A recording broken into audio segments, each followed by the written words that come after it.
gonna be, they get turned off before the date even happens. So more often than not, guys are like, should I text a girl before the date? Should I call her before the date? What should I do? Now let's say you set the date in advance, right? Maybe a week in advance, 3 days in advance, doesn't matter. The problem is, guys are like, I'm gonna text a girl to keep her interest up. I text her all day, nonstop probably. How's work? How's your day going? Good to hear from you. And it's all like just general jargon, nothing different, nothing fancy, nothing that stands out. And just kind of like, okay, this guy's cool, whatever, but kind of annoying. And then before you know it, you turn her off because now she's like, wow, this guy's like telling me everything about him. I know about where he works, you know, who he's around. I know what he's into. I'm kind of bored of this guy. And then guess what? It's date time. 7 p.m. You're supposed to meet her out. She says to you, babe, sorry, something came up, babe, I can't make it. And you're like, what happened? Like, it was going so good. We talked every single day. We spoke on the phone, FaceTime. It was lit. And then you're like, damn, this is messed up. But you didn't see what happened throughout that whole period of time. That woman they were talking to lost interest because you made it so apparent that you had free time all the time. And as well, you made her very bored. So up front, guys, it seems good to keep her interest by talking to her through text and phone call, but keep it minimum. I recommend maybe 15 minutes FaceTime call max, and a texting maybe once or twice before the date, but no more than that. Hey, how's your day going? Looking forward to see you on the date. Boom, done. Because what's gonna happen is the more you talk to her, you might turn her off. And listen, guys, I'm not much of a talker myself, so I'm keeping it short, answer questions. But the more you guys talk, bro, if you say the wrong things, like, oh, I'm voting for Trump. What if she likes Biden? Like, you just messed it up. So the point is, guys, the less she knows about you, the better. That's what I would say. You want to tell them about your dating strategy, what you do?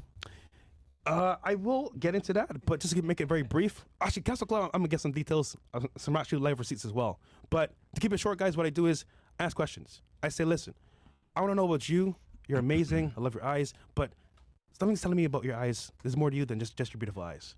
Like, what's behind those eyes, you know? Like, I just get into that, like, actual connection, and I listen very well. I would say the biggest thing for guys is they don't listen. They go tell them, okay, yeah, I work here, I do this, and they're like, sorry, say that again. What'd you say? Where do you work? And then she's like, oh, you're not listening at all? Turned off. But if you listen, and you can, I want to say, repeat what she said to you before, oh, he's listening to what I'm saying. It goes a long way. That's what I would say.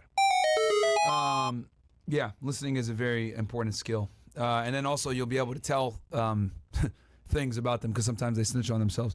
Yep. Yeah, so when it comes to this topic, guys, as far as turning them off before the date even starts, yeah, less is more, guys. You don't want to sit there. A lot of you guys fuck up. You guys will get a girl's number and you'll start texting her good night or good morning. Don't do that shit, man. Don't fucking do that shit ever, okay? Don't sit there and have full conversations with them via text.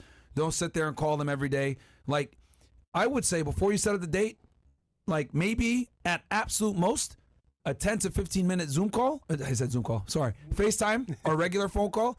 Here, let her hear your voice, let her hear your tonality, etc. If you and obviously this avoids catfish as well, but that's it. And what that does is it pretty much like it'll help you screen her and then also make sure you can kind of see where she's at. Yep. And then if she says some shit that you don't like, you can just like decide you don't want to hang out with her.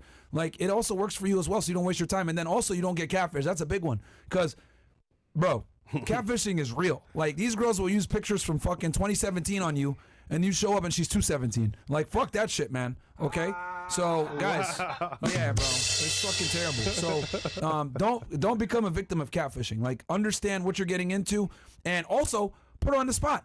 Oh, let's do a FaceTime call, etc. Oh my god, I'm not ready. Good. Get her on her back foot. Get her being nervous. Girls respect you more, guys, when they don't know where you stand. Okay. And not giving them that much attention is very important. I got an analogy I want to use, but I don't want to do it on YouTube. Guys, come on over to Rumble real quick. We're gonna go here. And Mo, give me the one where the green light. Over Rumble, guys. Come on over, so I can speak freely.